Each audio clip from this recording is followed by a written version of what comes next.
Hi guys, it's Blackie. Okay, today we're going to do something a little bit fun. I have had this old Red Ryder for several years now. And I want to talk about it for just a second because a lot of you probably started out with one of these Red Ryder BB guns too. Now this isn't exactly a Red Ryder. This is another gun made by Daisy, and that gun is a Model 94, I believe it is. Yeah, not Model 94 Daisy. As you can see that little thing right there, and it's got the legend on the back of it, and it's got the little fake hammer up there, and it's got the two-piece flip-up sight, and it's got sling swivels on it. And this is what was commonly called a bottle cap Daisy. That means this end of the barrel looks like a bottle cap, and it actually unscrews. You swivel it open to drop your BBs in there, but you can actually unscrew the barrel and take it out for cleaning. A Daisy you can clean. These guns have been around since the 30s, and not this particular model, but you know, the Daisy or that type of gun that's used. And when I was a little boy, like many of you, that was the gun you wanted to see up under the tree. Now, I didn't start out, my very first gun I can't say was a Daisy.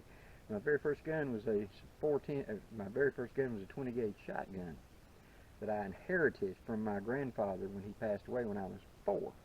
I didn't shoot it till I was 8, but I did get it. But the first gun I can say I bought was a Red Ryder. I earned a little bit of money picking up Coke bottles until I'd saved up, I think it was a $15 or $16 that I had to have to pick up a Daisy Red Ryder, and I went and bought it.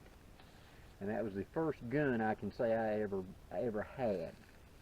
Now, even today these are collectible as far as the old ones go, and they still make the guns.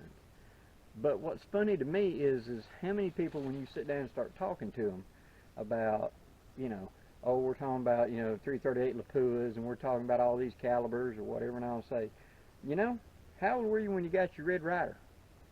And a lot of them will say, oh my God, I was 4 or whatever. And we have something in common, because these guns were what really started us out in that. But it was not just into the shooting sports. For me, it was such a, I mean, all the old men and all were hunters and woodsmen. So it was expected, you know. And what mine was used for was rats, because you had wharf rats and stuff like that around corn cribs, around chicken pens, around whatever. And so it was my duty as a little bitty feller in the backyard to look for rats.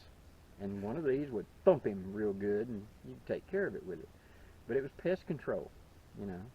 I wasn't out hunting what you'd think of for birds and a lot of stuff like that. It had a practical application in my case, and I took it very seriously. And to the credit of a lot of the old men that were around where I grew up, you know, whether they were in my family or not, you considered all of them an uncle. You know, it's actually the guy that lives the next street over, but that's Uncle such and such, and this is Aunt such and such. And they're not actually in your family, but the community. We were a community back then. And everybody would take the time to keep an eye on each other's kids and grandkids and stuff like that. And if you got in trouble, you went to holler, and somebody would come to you pretty quickly.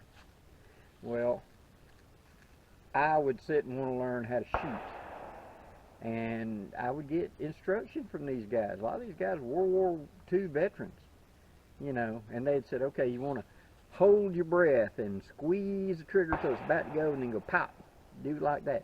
And it was those little nuggets that made me such a better shooter later on when I got into long-range target competition and stuff like that. But it all started with a little bitty old Red Ryder, you know. And even today, I enjoy plinking with one of these.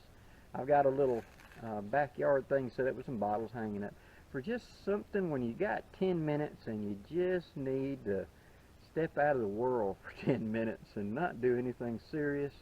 I grab this off the hooks and I go out back, and I sit there and I shoot plastic bottles on some bank lines so they swing, so I don't have to go reset them up a lot.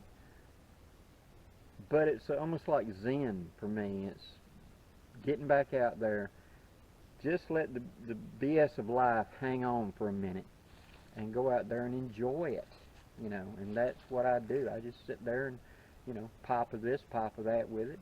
I don't bother birds or squirrels in my yard or anything like that, but you know, like I said, old soda bottles and stuff, plastic bottles, yeah, they're pretty much in danger with this. And I've had some neighborhood kids come up and want to know how to shoot, and I've sat there and showed them how to shoot with my old Daisy, you know. So it's one of those things that it's a generational thing to me, and it's something I enjoy doing, not for bigger bushcraft or whatever, but you know how it is in our world. I mean, you ain't got time to run to the woods. I got done with this chore and that chore, and I got 2 hours before I go to work tonight. What you gonna do for the next 2 hours that's fun? I bet you I can set me up some targets, not bother any neighbors or anything else, and just sit there and waste some time and have some fun. And so for that, this is one of my favorite relaxation tools that I've got. Yeah, I've got real guns and I've got serious guns, but with this, it's fun gun. And it's one of those things that we always kind of look down on it and kind of laugh at it, you know. Red Ryder, you know, it's kind of like a sort of a joke too for somebody. Oh, they think that's a gun, but it is so much fun to sit there and just plink with.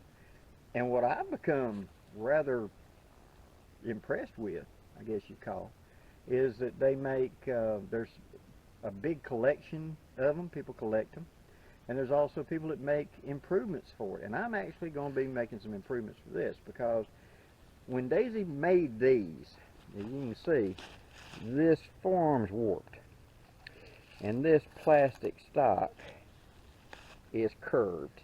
That was typical for the plastic they were using today. It just warp on its own given time. Well, they make there's a guy that does a website called Rust-O-Mod Daisy, where he will fire blue it, and he makes a fancy